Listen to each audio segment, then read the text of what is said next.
I told Dad. What did he say?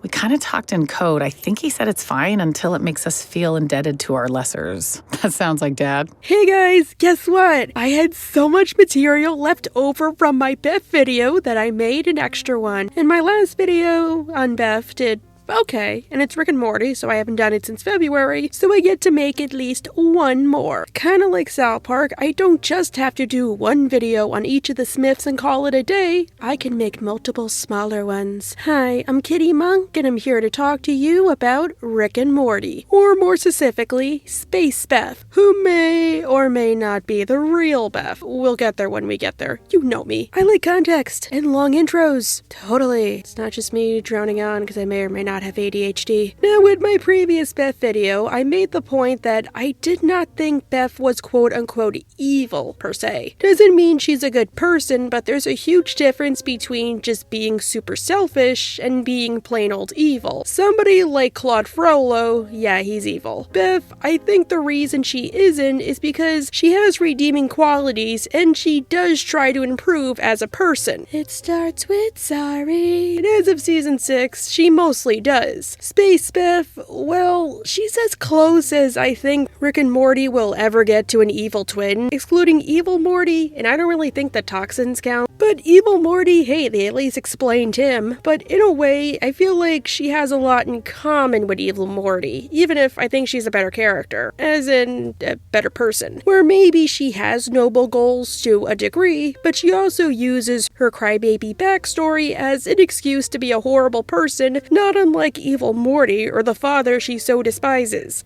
Again, evil Morty could have done good as president of the Citadel and brought actual change to the lives of his citizens, or deprogrammed the Mortys, or told them the truth about their existence and let them make their own choices. But all he did was basically commit mass genocide, just to save himself, not even them. Evil Morty, can we stop flattering this guy? His plan was to monologue and f*** off. He basically threw a tantrum to announce he was quitting Twitter. Space Beth, it's like if you're a Jew during the Holocaust and okay, no, I'm not going there. Oh my god, that's terrible. Space Beth, it's good she sees her family again, but she still made a choice with no regrets to abandon them to travel throughout space and be a renegade. Renegade. And she doesn't care. So, let's discuss. As we said in the ABCs of Beth, Beth started to realize that maybe deep down she could potentially maybe be evil. Especially how she thought she killed her childhood friend just because she was jealous he had a loving father and hers was always busy doing science crap. But Rick realizes that she's not evil. She's just too smart for her own good. But perhaps she won't be able to live with that realization. He advises her to travel the cosmos and find herself, eat, pray, love in space, and to take care of the family and keep up appearances. He'll make her a clone. It'll love and provide for the kids, do your job, and consume broadcast network reality TV. You could be gone a day, a week, or the rest of your life with zero consequences. He also makes the point that the clone has zero chance of becoming self-aware and going crazy, meaning Beth could basically disappear forever and nobody would be the wiser. And then, when she decides to come back, aka if she decides to come back, and all will be well, and all manner of things will be well. If nothing matters, why would you do that for me? I don't know, maybe you matter so little that I like you. Maybe I love you. Maybe something about your mother. Don't jump a gift shark in the mouth. If Beth doesn't choose option A, she can at least get to live with the knowledge that she chose a life of domestic metonymy.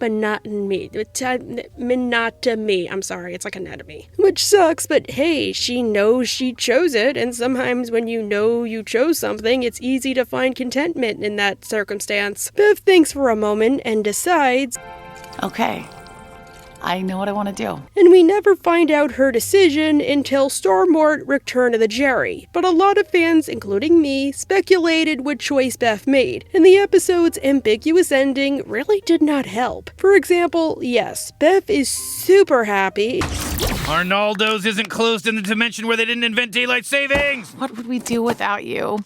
I love you, Dad. Love you too, sweetie. But why is she Nihao Kailan super happy? Did Rick just make a super happy pliant clone that would make Janet seem emo? Or did Beth realize, wow, now I can love my kids and truly be a mother to them? The next episode does kind of imply that Beth chose to stay, but like she starts to realize, did she really choose to stay, or did she choose the clone option, and she's really in space, and Rick just implanted the idea in her head that she chose to stay because that's how she's programmed. Am I the clone? Sorry, what? Am I the clone? Did the real me choose to leave and I only think I chose to stay because that's what I need to think because I'm the replacement, Beth?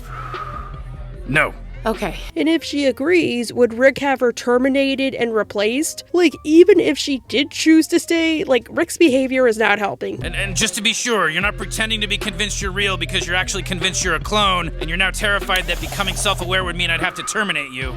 No. He could just say, look, you chose to stay, I'm not just saying that. To be fair, because I'm not really spoiling anything, we know from Starmorph that Rick did indeed clone Beth, as she told him to choose whether he wanted her in his life, and he basically made a non-decision without informing either party. But he wiped his mind too, for whatever reason, and switched up the cloning tanks as to who was the real Beth. So if anything, he's just guessing. Still, even if you didn't know that, his behavior is not helping. One, he could have just told Beth it doesn't really matter, or not acted like, God, what's that voice in your head that you don't like that has little voices? Intrusive thoughts, yeah, that's it. Which, to a degree, I do think he's trying to do. He's just doing it Rick style, where he's also trying to act like he's smarter than everybody else, that way he can exert control. Or like he could have just flat out told her the truth, like he doesn't know, but she's his daughter, that's all that matters. Because while Rick wiping his mind and everything is obviously bad, because for all he knew, he could have actually killed the real Beth, I like to see the good in people, usually. Maybe he legitimately did want Beth in his life, but he knew she would never be satisfied either way. She would always be unfulfilled, hence the non-decision. That way Beth got the best of both worlds. And honestly, he would treat her no different because he really doesn't know she isn't a clone. Or if she is. If Beth were a clone and he knew that, he would treat her worse than he did before. I mean, we know how he treats most, like, robots.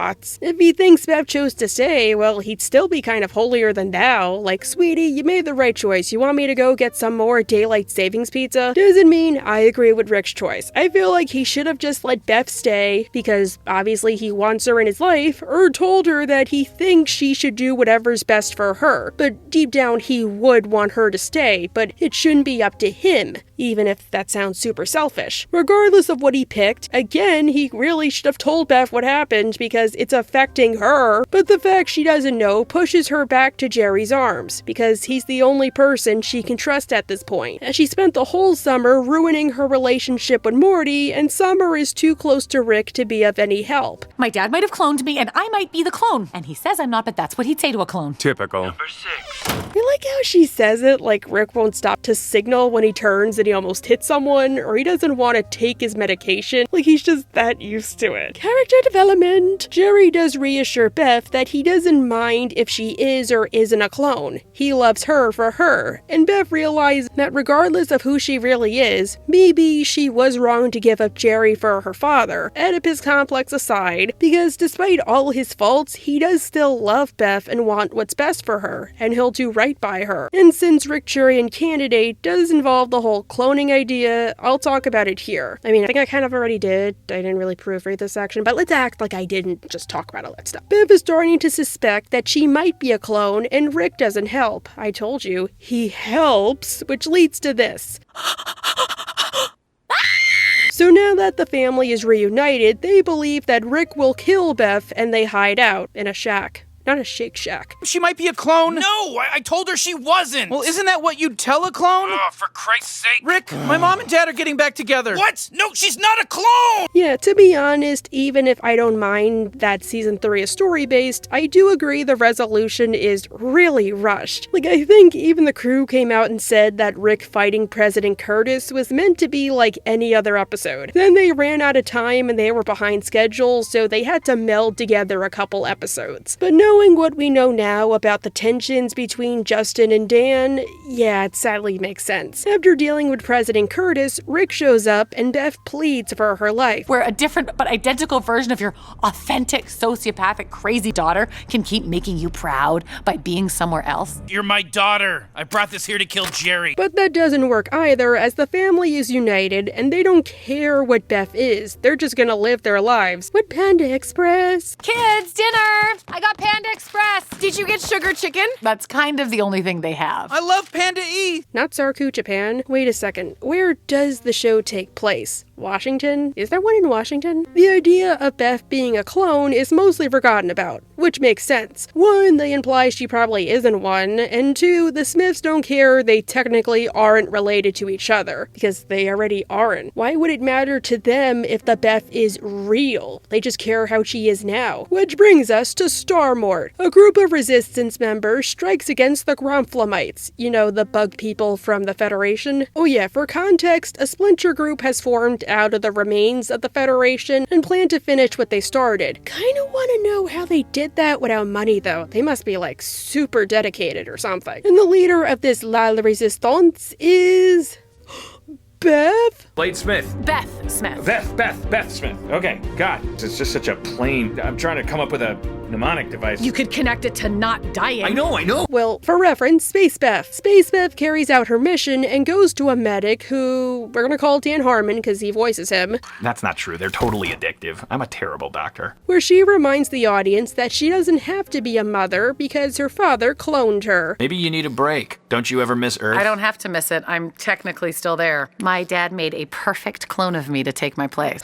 Okay, whatever helps you sleep at night. You still went out for milk and never came home, or even called your kids, as far as you know. And you can return at any time, but choose not to. I even brought up the idea in my last video, and so did Ostrok Fox, that you could come back whenever you want, turn the clone off, and then leave, and then turn it back on, and then come back, and blah, blah, blah, blah. But Dan Harmon notices that Space Beth has a bomb in her neck. Oh, she's like the Mindwervies, aka an explosion. Presumably so she can never go home.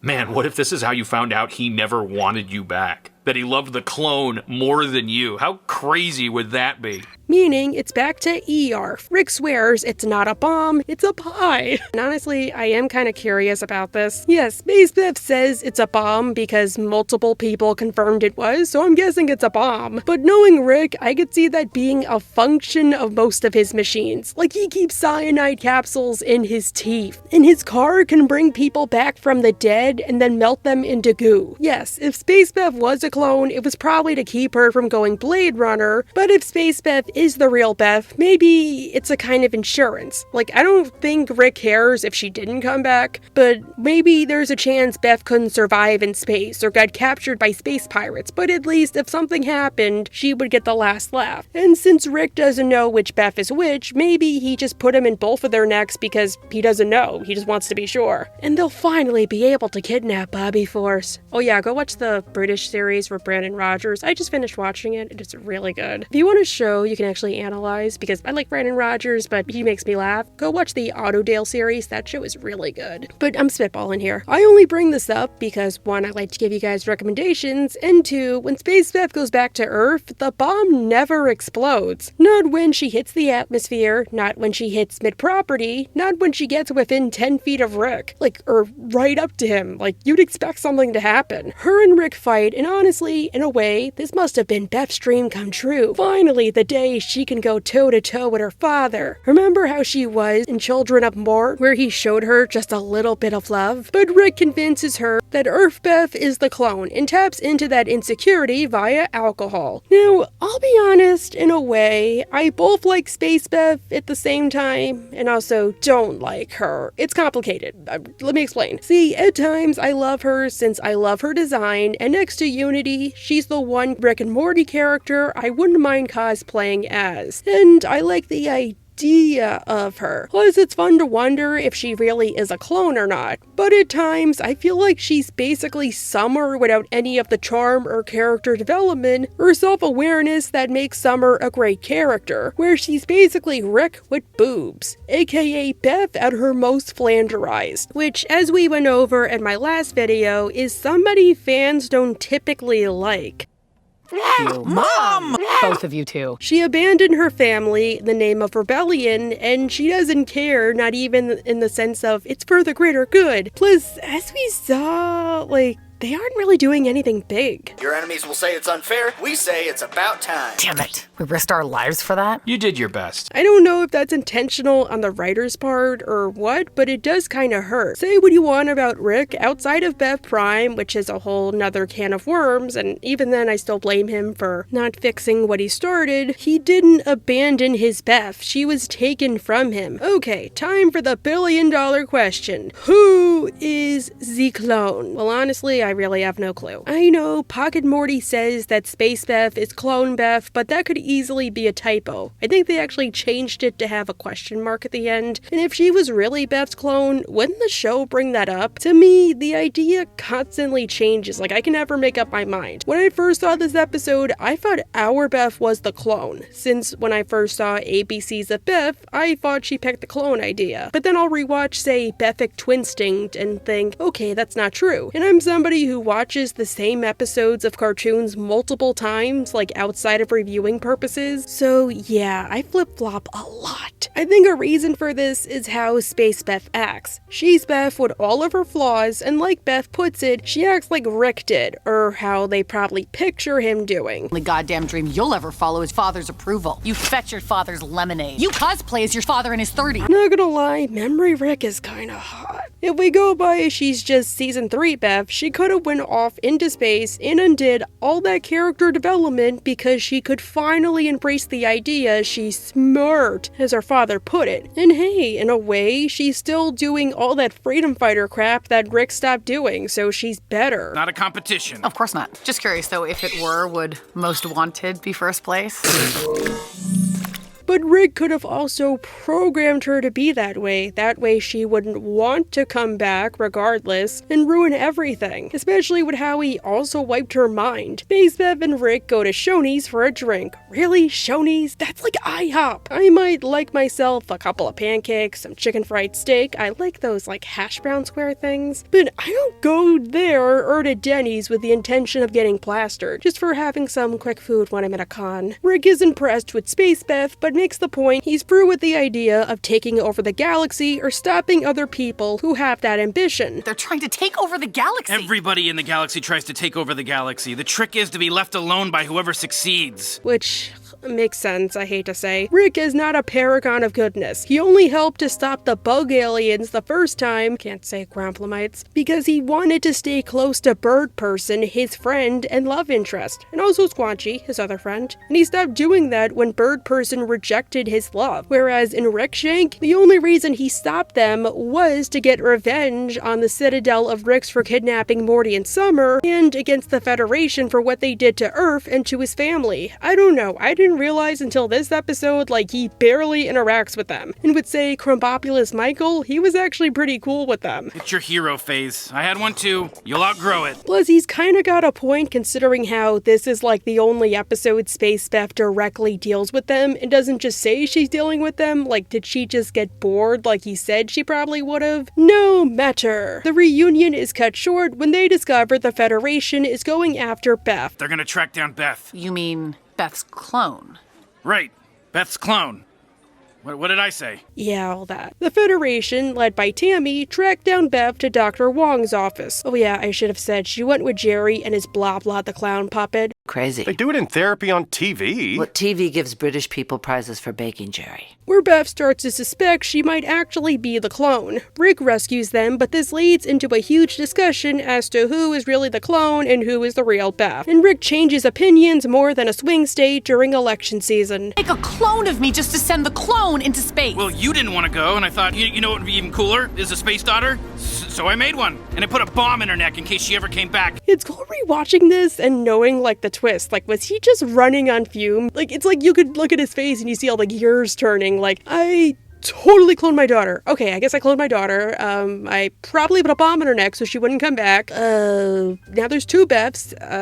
Finally, the two Beths meet despite Rick's words of warning and bribings of McDonald's. This is bad parenting, but if you stop fighting, you both get McDonald's. How about I just blow my brains out, starting with hers? Okay, Wendy's. We love Wendy's. I think they even gave us some money. I went for a Wendy's breakfast phase because of the show. It helped that I go to the airport a lot for cons, and Terminal C at EWR has a Wendy's that's always open for breakfast. It's good for early morning flights because I hate the pretzels. Like, why did United get rid of the chocolate sea salt cookies? They were so good. But anyway, sorry, I'm getting off track again. Sammy comes back, somehow able to survive a ton of damage to the back of her body, and simply arrests both Beths rather than one or the other. Come on, they got stuff to do. Rick tries to barter for their release, but Tammy says a statement that I hate to say how sad and true it is. Ask your bosses. My bosses are bugs, Rick. You killed the old ones, the new ones are half my age. They know if you're left alone, you're a non-threat. Okay, few more things. Yeah, she's got a point. Besides the portal gun thing, Rick outright said earlier in the episode he doesn't get involved with the Federation unless it affects him. He's a really selfish man. But I really feel like Tammy was a missed opportunity, and I hate how this episode reminds me of such. Why was a human, and better yet, a teenaged human, or at least an adult who looks like a teenager, they don't make that point, hanging out in space with a bunch of alien bugs? She's even like, oh, they're half my age, so are you an adult who just looks like a kid like 21 Jump Street? Are you like a teenager and the Gromflamites just grow up like that? But from what I can tell, she's totally a human considering how her and Bird Person had a kid together. I know the showrunners hated what they did with Tammy considering this line. She died the way she lived, over-serialized. Well, maybe don't build her up, guys, or explain a few things. I at least want them to say if she was an alien or not, because maybe she was human, but maybe she's one of those aliens from the spaghetti planet.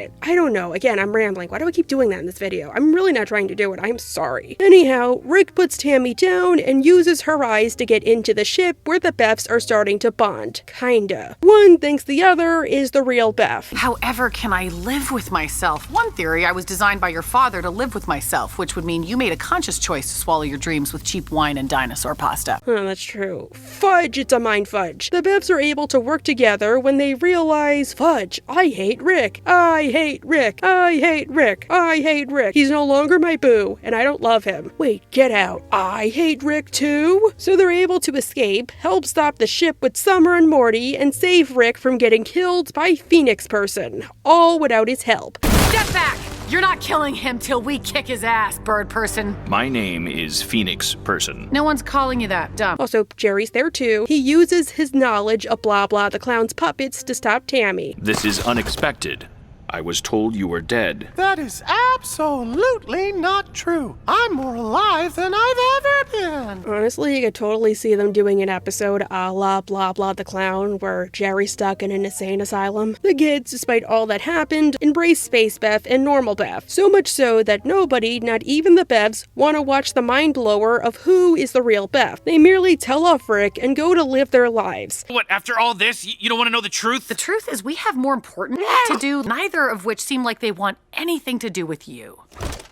Anyhow, as you might have guessed, Space Beth went back into space. That's like her natural habitat. It's in her name. Although she does appear, and she's kind of the reason Mortyplicity happens. In the aftermath of Starmore, to ensure nothing bad would happen to his family going forward, Rick made copies, aka decoys, of the Smith family and placed them throughout the country. The thing is, he made a ton. And since those decoys don't know they're decoys, I mean, obvi, they be pretty bad decoys, they made more and more decoys. But each generation quickly got lazier and lazier. So it goes from like Flesh and Bone to Robot to Scarecrow. You're a monster. I'm your father. At least I can look more like him once I harvest all this yummy skin. This guy's really into skin. You know, it's terrible. He looks like a burnt potato, but I like how he sounds so eloquent. Like recoil of the craftsmanship. In the end, all of the decoys are put out of commission thanks to either them trying to fulfill Highlander rules, Wood Jerry and his stupid frickin' varnish, but he gets karma, or by Mr. Always Wants to Be Hunted. Hunt me,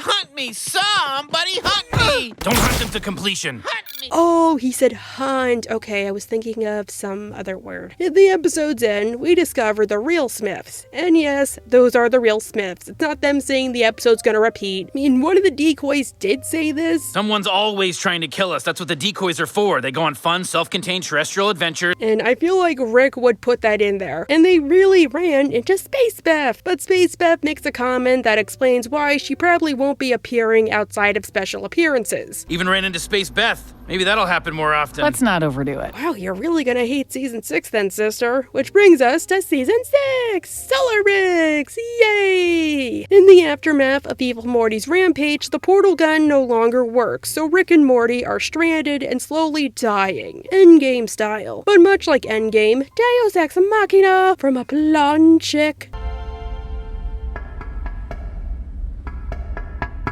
Mom! Beth, maybe! True, it could be Beth, for all we know, as in the real Beth. Of course, she does rescue them, despite pretending she won't, and brings them back to Earth, where Rick assesses the situation. To try and reset portal travel, Rick resets the portal fluid, but because of the rift and the fact he can't fix it just yet, all he can do is reset portal travelers, which means him, Morty, and Jerry are returned to their original dimensions, and Summer and the Beths have to fix everything by going to the remains of the Citadel. Like I said in my first Rick and Morty video, Summer is arguably a better Morty to Rick than Morty. But Morty is scientifically stupid, and Summer reminds Rick of his dead wife, and she has boobs.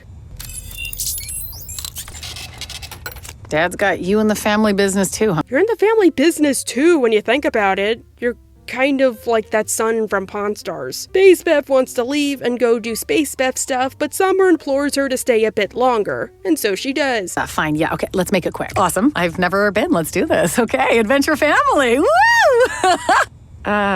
Okay. Yay, adventures! You know, I'm really surprised they haven't done a Citadel of Beths or a Citadel of Jerrys or Summers or something like that. Wasn't there an evil Jerry in the comics? But I only bring this up because I'm a little upset they dropped the whole Citadel idea that quickly. Especially after Evil Morty made a big deal about how Mortys are basically bred like cattle. Like, what if the Smiths were able to do what Evil Morty refused to do and actually help the Mortys? We did see Rick and our Morty save a couple. It would be cool if they went beyond that and found their purpose. But no, the Mortys just go feral, and they return to their original dimensions to, I don't know, do Morty stuff. They fight some Jawas and monsters, but regular Bev shows she's pretty resentful of Space Beth, and wouldn't you be too? Because whether or not she's a clone, she still chose to leave her family and stay distant after she was discovered, and then act all high and mighty whenever she saw them. Look, I'm not looking to get caught in whatever this is. You guys can both hide, maybe. Hash it out. Oh, quit talking down. I'm you with the patience to do laundry. Patience? Look, I agree with you, Beth, but laundry is fun. When I used to dorm, I would get schoolwork done, like lots of stupid essays. I actually finished my glossary video at the laundromat at school. Now that I live at home and have to actually go to a laundromat like a plebeian, I do a lot of screen recording so I can get some work done there. Wow, Beth is lazy. She ran from our choices. I have to parent them.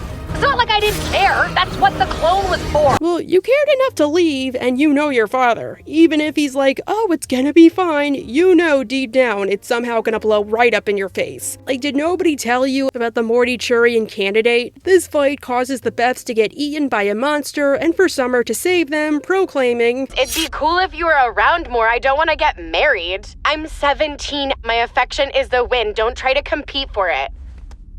I mean, she has a point, but let's analyze this piss. Analysis mode. Password V, I guess. I feel like to some degree, Summer does love Beth, and maybe she did love Space Beth. I mean, they are her parents. She even remarked that she found Space Beth to be like a cool space mom, almost like an aunt. She just hates her mother for her flaws and her refusal to acknowledge said flaws. Remember, this is the woman who got pregnant with her too early and constantly makes it their problem. And speaking from experience, it really does suck when your parents parents or parental figures fight over you. Get your crap together and stop using me as a pawn. I was just a kid. Like, oh my god, like, what are you, children? Kitty, is there something you want to talk about? I don't know what you're talking about, and we have a video to do. The Beths make up and fight the creatures with Summer. What else happens? Mr. Frundles, I think they dig some graves. It's good cardio, and for abandoning her family, the punishment Space Beth will receive is, in this new dimension, she won't have all her stuff. Actually, that does kind of suck for me. Lift with your knees, Mom. How many times have you done this? Once. Actually, that's a good question, Beth. We saw in Morty's Mind Blowers that apparently Rick and Morty had to dimension hop again because Morty messed with squirrels. And Rick and Morty is the type of show where, honestly, I was 100% gonna buy them in like the last season, revealing they've actually skipped dimensions like 100 times by now, and that not being a hyperbole. But Solar Ricks acts like they've only done it twice, once in Rick Potion 9 and once here. Thematically, it makes the most sense they did because they've now decided they're all a family by choice, and the new dimension is the best way to start over. But it's weird the squirrel thing didn't come up again, not even as a joke. Like, wait, what about the squirrels? Morty, we don't talk about the squirrels. I just like to tell myself it was from the Rick and Morty original to this dimension, but does this mean, unless it's specifically stated, we are really following different Rick and Mortys? Because I love that theory. After the burial, the Beths talk. Earth Beth apologizes for lashing out, but Space Beth says she does appreciate it. Maybe she could spend more time with the family.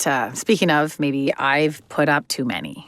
It's okay if I come around sometimes. And honestly, yeah, she keeps to this promise because Space Beth has a lot of potential. Even if she isn't the focus of an episode, she'll make a quick cameo. Plus, I think it's a sweet detail that in some episodes after this, especially season 7, you can spot an extra placemat at the dinner table. Like for Space Beth. Like their way of saying if she wants to swing by, she totally can, but if not, they understand. Hey, that rhymes. Besides, she and Beth share a voice actor, and it's not like Sarah Chalk is changing her voice. She's just changing the inflection slightly. It's like Katie Sagal as Leela. You could basically put her in every episode if you wanted to, although I guess the gag would get a bit old after a while. My only wish is she should totally go on an adventure with Rick and Morty. Come on, Jerry gets to go. But finally, we made it to, oh my god, Bethic Twinstinct, an episode that has caused a lot of people to hate Space Beth. But is it worth the hate?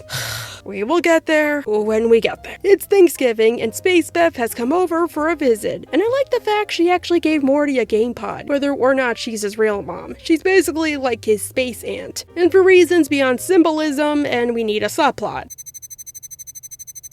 Vampires? Oh, come on. That's not realistic. Morty, it's obviously set in a world where vampires hunt in clearings. How did you... I'm working with the same information you are. I would love to play some of those realistic video games. The Beths have fun together drinking wine from Venus. You know, I would make a comment about how Venus is probably one of the most inhospitable planets in our solar system. Like, because of its atmosphere, it's hotter than Mercury, and I think Russia sent a probe there and it got, like, broken down, I think. I don't totally know. But we do know from later in the season that Venus apparently has people who look like normal people and sound like Jack Black and look like cool goths. And outside of his support for the lying hellscape that is Autism Speaks, I do enjoy Jack Black. Sucks he had to be in the Minecraft movie. And since this is going to be important later, Jerry makes a speech where he says that if Beth were ever to leave him or cheat on him, he would go full Eric Cartman. And you all know what Eric Cartman threatened to do if Heidi broke up with him. Good toast, honey. To thankfulness. To America? To ending the toast? To ending the toast! Okay, I do like to get serious for a moment. To anybody thinking of doing it, please don't. You don't understand the effect you have on people. People love you. They need you. They're there to talk to you. You're loved and you're wanted. And if you do need to talk to somebody, 988 is the national number. Please use it. Sorry, I don't know what's going on in your guys' lives, and I like to cover all my bases, so it's right there. And like I brought up in my Eric Cartman video, that's not a sign of love or a grand romantic gesture. That's selfish. If you have actual thoughts about doing it, that's totally different. You should definitely get help for that. You're not selfish for having thoughts. But Jerry, come on, you are getting help. You have Dr. Wong. After dinner, the Beths flirt and wash the dishes. I find this is usually the biggest help. Oh, I just love the Venusian stuff. It's cool. I get insecure trying to pronounce this crap, too. Wait, is this actually flirting? I don't think I've actually flirted before. I mean, usually when I'm at cons, a bunch of guys come up to me, but I just thought they liked my costume or didn't realize what social cues were. I think I'm like Stevie Wonder when it comes to reading signs. But I think they kind of establish here why the Beths quote-unquote fell in love. Now, I'm in the camp that the Smiths are all some level of queer, and this isn't a headcanon the same way I like to headcanon Stella from Hell of a Boss is a lesbian. We've seen it a couple of times before. They confirmed that Rick is pan, Summer had that girl, I mean Jerry kissed himself, Morty I'm sure there's some moment I'm missing, but Bev, while she has made great strides towards improving, is still a narcissist. And while narcissism can be rooted in insecurity, it can also be rooted in an extreme form of self-love. There's nobody like Beth but Space Beth, and vice versa. You know yourself better than anyone. That's the perfect partner to a narcissist because you know what you want. The one that you want? Oh god, I hate Grease. And have you ever had a partner where you enjoyed most of the same things? It's cool, right? Like a weird spark. Oh, my lower back. Oh, I got this.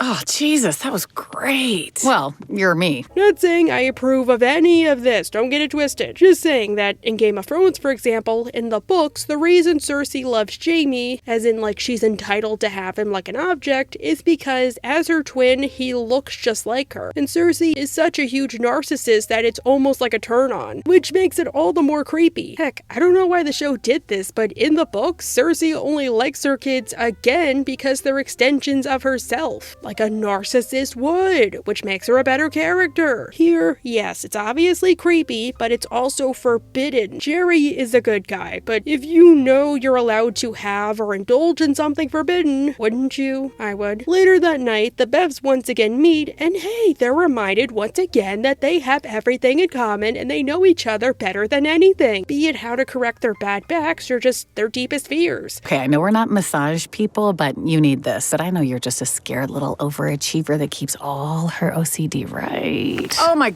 god! Yeah. And after Beth fixes Space Beth's back, this happens. What?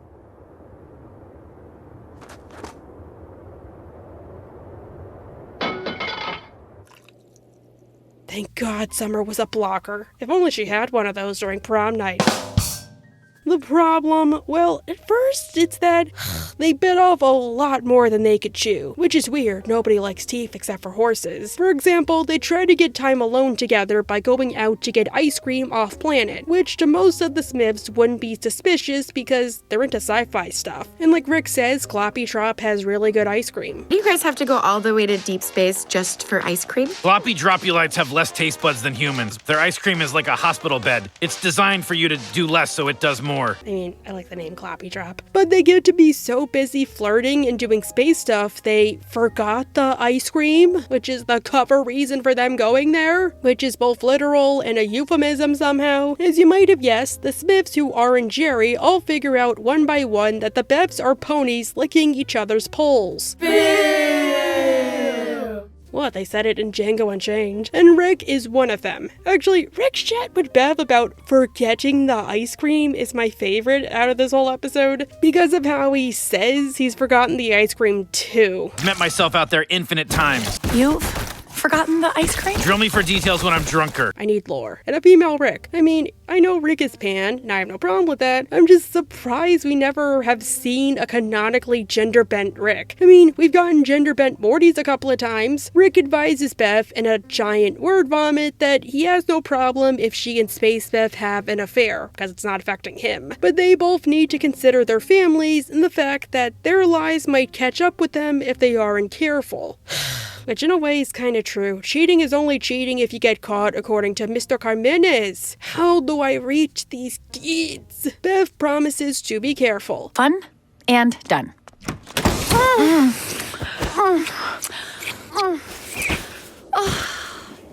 Dude, what part of careful, do you not understand? And I think this is a good jumping off point. People hate this episode because Space Beth is sleeping around with a married woman, but as she argues later, cheated on me with herself? It's not even cheating. Oh, you here to help? You suck. You don't even know which one is your real wife. If it's me, have you been cheating with a clone? I'm not the clone. While I do kind of disagree with this, I will say that as somebody who has witnessed cheating and has witnessed people had their lives ruined by cheating, heck, my life was ruined by cheating, both parties are to blame, not the one. Homewreckers, while they do deserve blame, and rightfully so, are often scapegoated like they're the only ones doing it. But people forget, guys, it takes two to tango with the other person. They knowingly cheated and they knew the consequences and they still did it anyway, when they could have just manned up and gotten a divorce or found some other avenue of pleasure, if you catch my drift. I mean, come on, you're around science, Beth, and your son stole a machine that makes horse jism. Like, you can't just go to the back aisle of a Spencer's. My point is, if you want to get mad at Space Beth for being a homewrecker, you gotta get mad at Beth for allowing her to homewreck. Beth is in a relationship and still cheated anyway, in a way that's arguably worse. But I will say, the only time I do feel sympathy for homewreckers is if they didn't know, because in a way they're being lied to too. Did you not hear that Beyonce song and Shakira song? Beth could have set a boundary and said, no, Space Beth, this is wrong, I'm married. But instead, we got, I want you back in my guts like I'm one of your sick little fillies. Okay, I love that line so much. I mean, it's gross, but damn. Bev wants to know if she really does have feelings for Space Beth, and if they were to actually date, how long would it last? And the pair end up going into a holodeck for like decades, damn. Once again, Rick affirms to the Beths he has no problem if they want to sneak it on the side. He just hates they aren't being discreet. Beyond it affecting him, oh, that's the worst part about all this. It's also affecting the kids in a bad way, because they have to keep up the secret too. But the Beths only care if Jerry knows. They're not like, oh no, the kids know, I'm so sorry kids. They're like, oh wait, no, Jerry knows, crap. Which he doesn't, but there's always the possibility. And considering how there is, like, their whole family dynamic, they should be honest with him. Space Beth has some counterpoints. Back off. Take it easy. They're right. Right about what? That we have to be twice as considerate and twice as repressed because some split us in two? Okay. Look, I do hate Space Beth for that and her whole resulting speech. Yes, Rick split you in half, but he didn't program you to bone each other. You were doing that of your own free will. He even advised you not to be sloppy, and yet you ate out of the trough. Look, this isn't my business, and by all means enjoy being sapphic horse girls together, but you suck at doing it secretly. We all know. So yeah, it's kind of your fault this is blowing up, both of you. Wow, you really are Rick's daughter. Like, it's one thing to make Rick keep the secret. He's your father, and he's an adult. But don't force it onto the kids who are innocent parties and all this. Like, once you strip away the comedy, this is actually kind of dark. Later, they eat ice cream, make some passive-aggressive comments, and Space Beth rips the Band-Aid off. Jerry, I feed the fish with your wife. Or I'm your wife and feed the fish with the clone you sleep with. Your pick. We loved it. Jerry takes it well. Dad rolled into a bug! Hey, at least he didn't pull on Eric Cartman. Rick explains that he implanted the ability to do it into Jerry as a form of emotional defense, and only Jerry can choose when to unroll.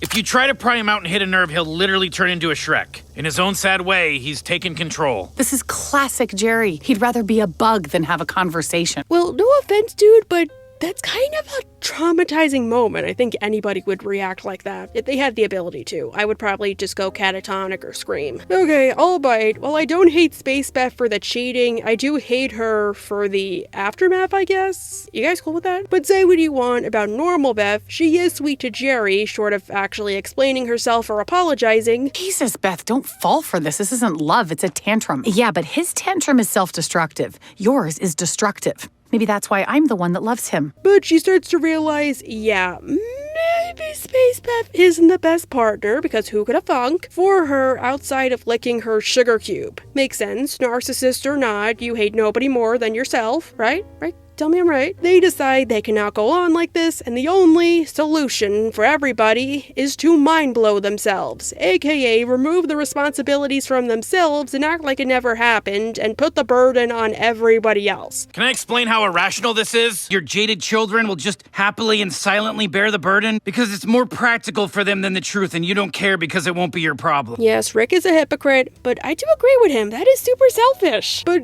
couldn't he also just mind blow everybody except himself? Especially the kids. That way they won't have that emotional scar. Besides, they never say that even if you do mind blow yourself, if you subconsciously remember like a little voice in the back of your head, like you know it's wrong, but you don't know why. Look, all I'm saying is there's a huge possibility this will happen all over again. When this fails and the two of you fall in love again and you attack me for taking part in this, I'm gonna lie and say I tried to talk you out of it for hours. In truth, I don't care. I think you do. Rick is about to activate the mind blower when Jerry decides, yeah, he's been having a bit of a tantrum, and rather than just getting upset, he'll move out. It's not true. All I do is pack my and cry while I look for a job on Starbucks Wi-Fi. And that's what I'm gonna do. Ooh, you should get a job at Starbucks. Outside of their shady business practices, I hear they have good benefits. Wait, do they? That's just what I heard. I don't like to spread misinformation. Jerry goes upstairs to pack his many identical outfits, but the Beths try to talk him out of it. I have to be twice as confident because my wife cheated on me with herself? It's not even cheating. Oh, you here to help? In a way it kind of is, since regardless of whether or not you're the real Beth, you still decided to leave your husband and act like you were a new person. Besides, Jerry accepted Earth Beth, clone or not, as his wife, so that is his wife. And plus, clone or not, you're both living individuals, not just self-aware robots. So it's still technically cheating. But what I find interesting is that Jerry doesn't care that Beth cheated. He's angry that she didn't tell him or involve him. Okay, it's not Handmaid's Tale to loop in your husband. I agree, for the record. Oh, pretty please, Jerry. Can I make out with myself? Yes, you may. Which, I hate to say it, kind of makes sense. Like, I didn't realize this. This is actually kind of smart. And while it would be fun to rewatch the episode and think maybe Jerry saw the signs and it gave him the idea to score with the two Beths, like he planned all of this, I think it just relates back to an earlier episode. With Mr. Nimbus, Beth and Jerry were encouraged by Dr. Wong to be more open and positive, like watching certain movies together. And all of that capped off with them having a freeway with Mr. Nimbus. You don't sound upset about it. Neither do you. Oh my God, is this happening to us? I thought this only happened in New York or on HBO. But as the stinger revealed, both weren't cool with it. They just thought it was what the other one wanted, at least until they saw Mr. Nimbus, because how are you going to deny him and his cheddar bay biscuits? Maybe Jerry thought they were at a point where they could talk about anything, any kind of fantasy, nothing, no matter how nasty. Even the idea of sleeping with Space Beth, he could probably entertain, because in a way, that's still Beth. And I think that's pretty cool. Like, imagine being at a point of care with your partner where you trust them like that. I don't think I would have that level of trust with my own partner. The Bevs agreed to his terms, and okay, I ran out of horse slang, but I will provide a funny story. So when this episode premiered, I was still living at school, and I watched it live from my dorm, but my dorm had like weird volume, so I couldn't hear what Jerry was saying, and I thought the reason Morty and Summer were doing that was because they were traumatized, not that they heard their parents doing it. Very selfless of them. I don't know, I find it kind of funny. But with that sorted out, Space Beth leave, and they all learn that if you cheat on your spouse, keep a burner phone, or don't go on Ashley Madison, because burner phones, that's the way it is. So Space Beth, is she a clone? I don't know. But the point is, that's not important. She's still Beth for all intents and purposes. Real or not, it's interesting to see a version of Beth act more like Rick. Anyhow, bye. Me too, Jerry. Me too.